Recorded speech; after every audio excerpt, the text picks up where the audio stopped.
Hi everybody, I'm David Rodriguez. I'm Hillary Rodriguez. And there's no place to escape to. This is our review of The Last Podcast on the Left Presents The Real Truth. This is published in 2022 by Goliath Games and was designed by Daryl Andrews. It's a 2 to 5 player game. It doesn't give a time range, but I think our play times were around the 30 to 45 minute range when we played. So. Yeah. It does say it's 14 and up. I'm not totally sure why they chose that age range, but I think maybe just because of the theme of the game. Yeah, could be. But younger players definitely could play this. Yeah, it's not too difficult. I think sometimes they do the age based on there's different fees or something depending on who it's aimed at. So there's weird things like that. So it could be something along those lines. Or maybe they're hey, in case someone scans the little QR code on some of these cards and listens to the podcast, you probably should be older than 14 on. But whatever. 14 could probably survive listening. So this is made in collaboration with the Last Podcast on the Left, which is a podcast that we both like. Mm-hmm. They do all kinds of creepy stuff like true crime, aliens, conspiracy theories. Yep. Cryptids, hauntings, anything kind of weird and spooky they talk about. And so this game has a lot of those elements. Mm-hmm. So in it, you're basically going to be running around the board, which represents the world. You're going to be collecting all these resources and using those to defeat monsters, to complete missions, and basically getting more able to move around as you go, as you get cool movement cards and that sort of thing. And there's a certain number of rounds depending on how many players you have. So, and there's a new event every round, so that can change things up a little bit.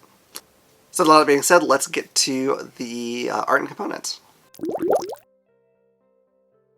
So there's not a ton of artwork with this game. There is some artwork on the creature decks, but a lot of it's not super detailed artwork. It's good artwork, but a lot of it's monsters and shadows. Yeah, it's basically their silhouette. I was thinking about that too, because I was man, it would have been cool to have really awesome artwork, but then I think also they might be trying to capture the idea that these things are so mysterious, and maybe they didn't want to show them. I'm not sure. Yeah, but this game has a low retail price point, so that's going to be reflected in the components, and I think that had to do with the art as well. Yeah. Because if they would have done more detailed artwork, they would have had to pay the artist more. So probably so. Yeah, I looked this up before we started on Amazon and Target. Both of them are selling it for $18.30 or something like that. So not super expensive. And that's kind of good because I do have some issues with the components, especially the cards. I'm not sure if these cards are plastic or if they're just coated with a plastic, but when I first got them, I couldn't easily get them apart. They're almost kind of stuck together, I guess because of how they're printed. So I'd take the whole deck and kind of bend it both ways, just and hear all the weird crackly noises as they separate it, and then I had to separate each card, which is a little bit of a pain. The cards are fine to use once you got them that way, but that's kind of an odd choice, I think. Another thing is there's 4 miniatures in this game representing the different kinds of monsters. A couple of their bases were not perfectly flat on the bottom, so they're a little wobbly. But, this isn't a game where the point is awesome miniatures, really. It's just there to represent something. So the tokens are decent. They're thinner cardstock, or cardboard pieces, but they're still decent tokens. The first player token is another cardboard piece that's fine. The component that I actually really like a lot are the secret identities. Because they're little manila envelopes that are top secret, and so they did a good job with the detail on that. Yeah, and those just give you basically, it'll have some cool flavor text, if you're a witch or whatever, and it'll give you different goals to shoot for, which is kind of a cool thing. So, what about the board? I don't like it. Boards. Yeah, so it's 4. They look like triangles. We fold them out, and then they're basically diamond shape, and you put them together to form the world. This isn't necessarily a major gripe, I guess, but I just don't like having to do that. I wish they could have just put in a rectangular board and had spots for all the cards or something. That would have just been easier. I don't want to. I know it's just 4 pieces, and I'm just making the earth, which is I'm kind of familiar with it. But nonetheless, I'm always okay, wait, how does this dumb thing go again? And I don't have to do that. Yeah, it does make it a little bit confusing, especially when you're at the south pole points, because they are technically can be connected to each other, but like it's not obvious. And so it gets a little bit confusing. I also got a little confused on the North Pole spots because they are just like all the spots are connected by lines. Most of the time they're little white dotted lines or white solid lines, and the North Pole spots are yellow, and white and yellow are very close in color, so I wish they would have used a different color to represent that. Your little marker mover thing that you use for both your character on the board and to keep track of your alignment on your player board, they're basically like very similar to what you've seen in a lot of like big mass market games. Like they don't look like anything in particular. I'll show a picture so you can see. Yeah, but, they're kind of like sorry pieces. Yeah, they're fine. They work, but you know, it's nothing too exciting. It sounds like I'm all complaining about this. Really, I mean, for the price, I think the components are actually fine. Yeah. But you gotta kind of know about it. Especially the cards were like the biggest annoyance to me, just because I had to separate each card just to get this thing ready to go. Yeah, and I think a couple of them, like the print started to come apart a little bit too. So yeah. I mean, luckily the cards don't have like a bunch of reading on them. It's really just iconography, and it's really simple iconography. So even if your cards do get messed up a little bit, it's for the most part it's not gonna mess with your game. Yeah. So. Yeah, it's not too bad. It's just kind of a thing to know about. Okay, so for the theme, as I mentioned kind of at the top, you're not necessarily all investigators. You're all kinds of different things. Like you could be a tabloid reporter. I was a witch. I don't remember what all you were. A scientist. Yeah. I don't remember what the last one was. Yeah, but you're one of the few people out there that knows the real truth about what's going on out there, and you're running around trying to expose it. And you're doing that by completing missions that are all kind of themed after some big conspiracy theory or other kind of like well-known story, and by capturing monsters or fighting them. I think they say you're capturing them, but you know, whatever. I think the theme was there for me because they kind of made it be there in my head. Like, I don't know if it feels really super thematic to me. Like the monsters aren't super different from each other. It's like, oh, well, this one needs this combination of resources to get rid of, and this one needs this other combination. But then when you capture them, you kind of collect them and it gives you a special power. But I don't even know. I didn't really feel like necessarily those powers synced up with what I might know about those creatures. So yeah, I agree. Like the theme is there loosely. I feel like the theme is in this game as much as a pandemic is in Pandemic. Yeah. There's actually I feel like there's kind of a lot of similarities between this game and Pandemic. The theme is there. The thing that I do like about this is that they do, not all the cards, but some of the cards do have that QR code. So if you want to learn more about that creature or event, if the last podcast on the left has done a podcast on that theme, then there's actually a QR code so you can actually listen to their podcast and learn more about what the card is. Yep, and not around your kids. Yes. Don't do it around your kids. Their humor gets a little blue sometimes. So, but they're great. They're hilarious. I mean, we like them, but it's just warning you right now. Be careful. One thing that this is kind of a minor thing. The funny thing that I feel the place that captured the theme the best personally is in the movement cards, because like you played this one, it's like, oh, you're taking the bus, but then if you want to go faster, you do this one, that's taking the train, and you know you can get better ones that are like the jet train or whatever, all these kind of things. Little minor things like that. I mean, it's not a big deal, but I'm like, oh yeah, cool. I'm going to take the taxi over here, and then I'll have to get on the airplane, because you're playing 2 movement cards every turn. And then eventually you reset them and you bring them back into your hand, and that'll adjust your alignment thing, which we'll get into later. But that was kind of fun. I'd just be like, oh, I got to take this to get over here, and then I'll take that. But I mean, that's actually the part where I felt like in my head there was the most theme, even though that's like the least probably exciting part. Like they don't on the box say you could take a train or a bus. Like they don't do that. But yeah, that's where it got me. But I'm weird, so who knows. So, as I just mentioned earlier, this game does have a lot of similarities to Pandemic to me. Gameplay-wise, it does feel pretty similar. There are some differences, and, you know, a big one being it's a competitive game, not a cooperative. But you don't have, like, quite the same stress as in Pandemic when there's a breakout of a disease. The monsters do change a little bit, and, like, your opponent, you and your opponents can kind of push the monsters around, but like the monsters aren't moving around on their own.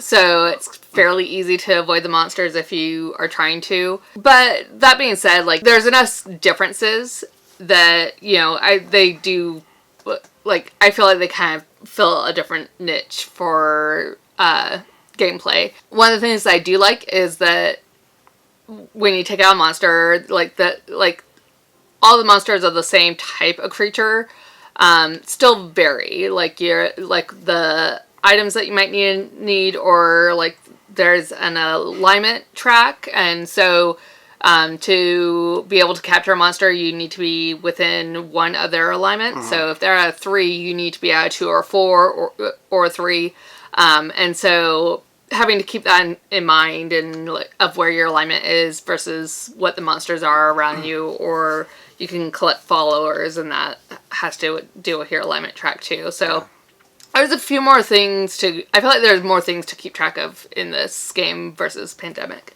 Yeah, maybe so. I hadn't thought about it that way, but yeah, I could see that. One thing that's kind of nice is those monsters, it's not the end of the world if you bump into one and you can't deal with it. It basically just costs you 2 resources of your choice, basically, which isn't really terrible, which is good because your opponent can make them move into you or block you off so that you have to go through them, and if you can't deal with them, then you know you're going to take that hit. But it's not devastating. There are event cards that can make the monsters harder as you go. Our first game, we lucked out where all those cards came at the end. Yeah. Our second game, they all came at the beginning. Right. So it can make quite a bit of a different game depending on when those event cards come out. Yeah, that's very true.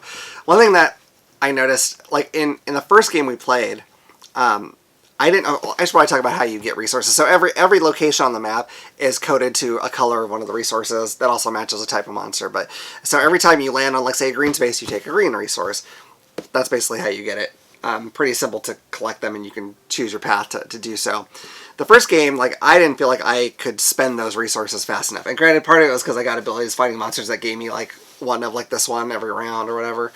So that helped a lot. The second game, there was a little more, it felt a little tighter to me. Like, I was having to really plan out to get what I needed to go to the certain thing. And then invariably, if I was trying to get to a monster, you swept in and, like, defeated it right before I got there. So I was like, dang it, man. Because you get bonuses at the end for every monster you defeat, and then for every type of monster you defeat as well. So I was trying to do that, but it wasn't working. But I think I may have just gotten lucky the first time, because I was like, it's too easy. Like, yeah, I felt like at every game we played, I was kind of struggling with some of the resources. So, like, you know, there'd be a time where I, like, had to use up a movement just to make sure that I got enough resources so that I could either fight a monster or fulfill a mission or something. Yeah. Another thing you have to consider when you're moving around trying to collect points is there's certain areas between locations that'll have, like, a little triangle token that counts as followers, and it'll have a number on there. And to collect them, when you go over them, you have to have at or above that number for your alignment. So, I mean, they're just worth 1 point each at the end, but it can make a difference. You were like the master of collecting the followers. You just had a big stack of them by the end of every game, I felt like. But that's another way you can do it. But then again, you know, you have to keep in mind, if you want to find a monster, you want your alignment in certain spots. So there's some stuff to think about for sure in this. I would say, you know, if you're a hobby gamer, this game is really pretty dang light. Yeah. And, you know, I think I think it came out at Target first, maybe. So I think it's meant to be kind of a mass market game, in a sense. And Goliath games typically put out family games. Yeah, So, yeah. like, this is kind of more in their wheelhouse. They typically do lighter weight games. Yeah. But that being said, like, I'm in a Facebook group for the podcast, and someone had bought this game and was like, this is way too complicated. So it's worth kind of remembering that, you know, if you're playing with people who don't play hobby games, even though to you it might not seem like it's very heavy at all, like, it could still be a lot at first for someone to get a handle on, because there are some things you have to keep track of for sure. One thing that is kind of a ding against it for me, and it kind of makes sense, it's not surprising because this is a bit mass market, is I don't feel like there's really a lot to discover in this game, really. Like, your one game to the next is not going to be vastly different. You're still basically attempting to do the same kind of things, get resources to fight monsters or do missions. There's no big, like, massive surprises. I mean, the way the events come out, that can kind of change things up a bit, like you were talking about. But I don't know that this is necessarily going to have, like, a ton of replayability, like you're going to play it every game night. I kind of doubt it. No, I think that this is definitely a lightweight game, and so it's, that is going to fill what you would use a lightweight game for. Yeah. If it's, if you want like a nice game to introduce some people into the hobby game, I think it's a good game for that. It has a lot of techniques that you would use in other games that are heavier weight. I think it's good for like a wind down game after a long game, or if you just want like a quick game at a convention. It's a very easy game for people that are used to hobby games to pick up and play. And like it's a fairly quick game. There's not a whole lot of analysis process with this game, especially once people know how. After a round or two, like it's really easy to just be like, okay, I'm gonna do this. Other than if someone swoops in and like fights the monster that you're planning on doing, or takes the mission that you're eyeing, or something like that. Right. But one thing that's a little, I don't know if I'd say it's tough exactly, but like when we were first playing this game, like let's say we got our thing that lets us move 3 spaces. So I'd be like, okay, I moved to the red one, I'm going to take that token. I'm going to move to the green one, I'm going to take that token. I'm going to move to this other green one, I'm going to take another green token. Which feels really, it's really fiddly to do it that way. The other option is to be like, hey, I'm moving 3 spaces, so red, green, green, and then collect them. That's easier. But here's where it gets kind of tricky. You could, if in that second spot, you have a mission you complete there, you can move there, complete the mission, and then finish your movement, which is good, but you have to remember, like, oh gosh, I have another move left, and that's easy to forget. So it's like, I'm not sure what like in general, I think just collecting all your resources at the end of your move is probably the way to do it, but like, it can be a little tricky, like to remember if you stop part way. It's not a major thing, but like, I don't know, it's odd. I don't super love that, but I don't know what you could do to avoid it either. yeah, so. I was like, I kind of ran into that a little bit with the second game we played, because I had a lot of monsters that like let me use them as a resource for a round. And so what I ended up doing is I ended up like not putting my cards where they suggested on underneath my player board, but above it, so that I could tap them as I used them. So then that way I could keep track of which powers I had used and which ones I hadn't. Yeah. And so probably kind of you could do a similar thing with the collecting resources and doing a mission. Yeah, probably so. Okay, so we're going to give you our final scores. Just to remind you, we do a scale of 1 to 10, where 1 is a game that is basically not functional, or it makes us really mad or really sad, and we don't want you to play it because we like you. If it's a 5, it is like, we're just like totally on it. Like, it's fine, not good, not bad, just kind of there. A 10 is a game that is either perfect, or it's so good that its flaws just don't even matter to us at all. So, that's basically how we score things, so let's talk about our scores. So for my score, I do enjoy this game. It is a very lightweight game. I actually kind of wish it was heavier. There's a few things here and there that I would probably tweak if I was able to design this game. But I also understand that, this was a game designed to be in the mass market, Target, Walmart, all your, big box store game places that you could get a game from. So I'm gonna give it a 7 because I do enjoy the game. I think it's a game that can be good to be out there on the shelves and bring people into the hobby games. Yeah, that makes sense. I liked my plays of it too. It is a game that it would be really for me, I think, for that situation where it's like we want to show someone a game that doesn't game a lot. And so it's a nice light game, especially if they aren't in the mood, if they're not the type who wants to play cooperative games. That sounds weird to them. It's a nice one for that. I don't know how often I'd bring it out amongst, like, if it was just us necessarily. I mean, I would not want to play it. It's fine.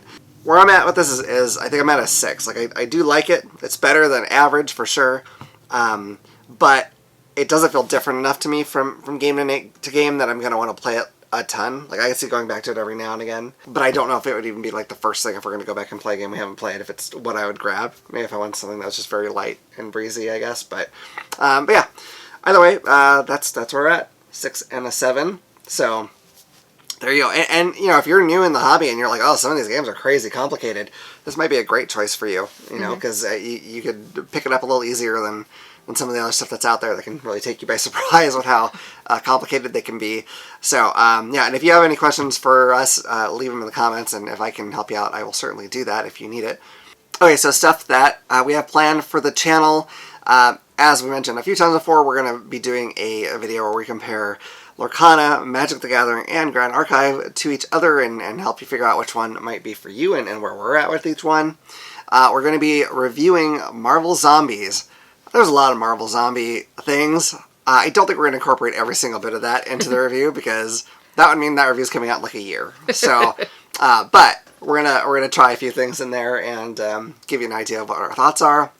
Now, after that, I'm not sure, but we might do Oathsworn because I have a vacation that that might make it possible to play that in a reasonable amount of time to like get into it, but we'll see. I don't know.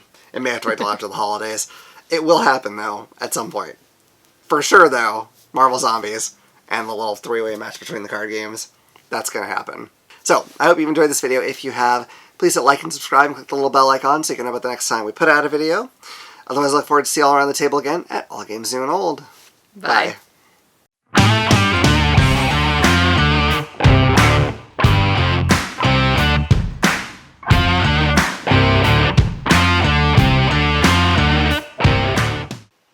Hey, you made it to the end. I hope you enjoyed it. If you did, make sure you like it, share it, and click this button to subscribe. If you like that one, you might also like this one. Or this one. I cannot believe what I did in that one. Holy cow. I can. Of course you can. All right. Anyway, we'll see you around the table. Bye. Bye.